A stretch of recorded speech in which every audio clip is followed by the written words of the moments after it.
నేత కార్మికులకు సంబంధించి కరెంటు బిల్లుల విషయంలో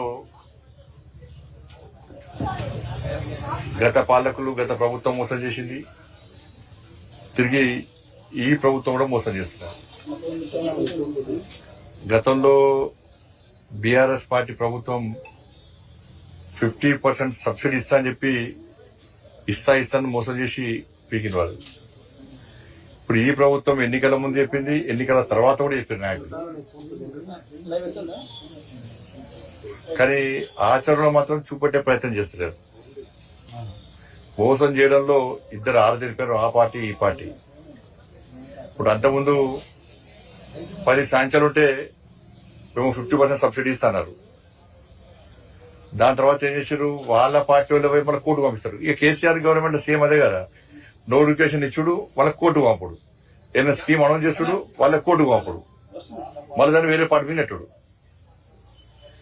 ఇప్పుడు గతంలో బీఆర్ఎస్ పార్టీ అదే కోర్టు పోయి ఏదో ఆర్డర్ ఉంది, కోర్టు ఆర్డర్ పెట్టి టైం పాస్ చేసింది.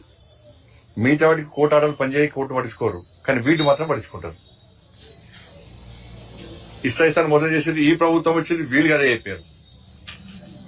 మేమైనా సూచన సలహాలు ఇస్తే మళ్ళా ఎదురుదాడి చేసుడు తప్ప సమస్యకు పరిష్కారం చేయాలని చెప్పి ఆలోచన లేదు. వాళ్ళ లక్షల బిల్లు తడిచి మోపడైనవి, వాళ్ళ ఆస్తులు అమ్ముకున్నా కూడా ఆ బిల్లు కట్టలేని పరిస్థితి. ఇప్పటికే పనులు లేక ఇబ్బంది పడుతున్నారు వాళ్ళు, అప్పుల పాలే ఆత్మహత్యలు చేసుకుంటున్నారు. వాళ్ళకు ఒక భరోసా లేకుండా పోయింది, ఇబ్బందులు ఉన్నారు. మళ్ళీ ఇలా పెనుమికలు పోయబడ్డట్టు వాళ్ళ మళ్ళీ చేసి మళ్ళా ఈ ప్రభుత్వం వచ్చాక గదే పరిస్థితి వచ్చింది. వాళ్ళు లక్షల బిల్లు వస్తే వాళ్ళు ఎక్కడి నుంచి కట్టాలి? పరిస్థితి ప్రభుత్వం వేయాల్సిన బకాయిలు ఇయ్యారా, వాళ్ళకు ఒక ఉపాధి చూపట్టారా, వాళ్ళకు పని ఇయ్యారా, ఇచ్చిన హామీని నెరవేర్చుకోలేని పరిస్థితి. కాబట్టి చాలా సీరియస్ ఇష్యూ, దీన్ని పాలకులు పట్టించుకోవాలి. మీరు ఎన్నికల ముందు హామీ ఇచ్చారు, ఎన్నికల తర్వాత హామీ ఇచ్చారు, వాళ్ళను ఆదుకోవాల్సిన బాధ్యత ఉంది, వాళ్ళ బిల్లులను మాఫీ చేయాల్సిన బాధ్యత ఇవాళ పాలకుల మీద ఉంది. దీనికి మళ్ళా తిట్టి విమర్శలు చేసే ప్రయత్నం చేయకండి. సమస్యకు పరిష్కారం కావాలి, పరిష్కారం చూపెట్టాల్సిన బాధ్యత ఉంది.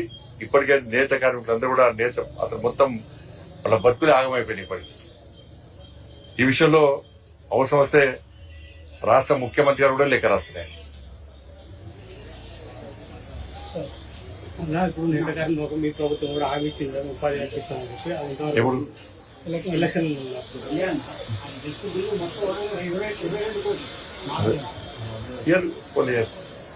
అప్పుడే కేంద్ర ప్రభుత్వం తప్పుడు ఏం చేయాలో చేస్తాం, దాన్ని ఏం అనలేదు, సమయం పక్కా చేస్తుందండి.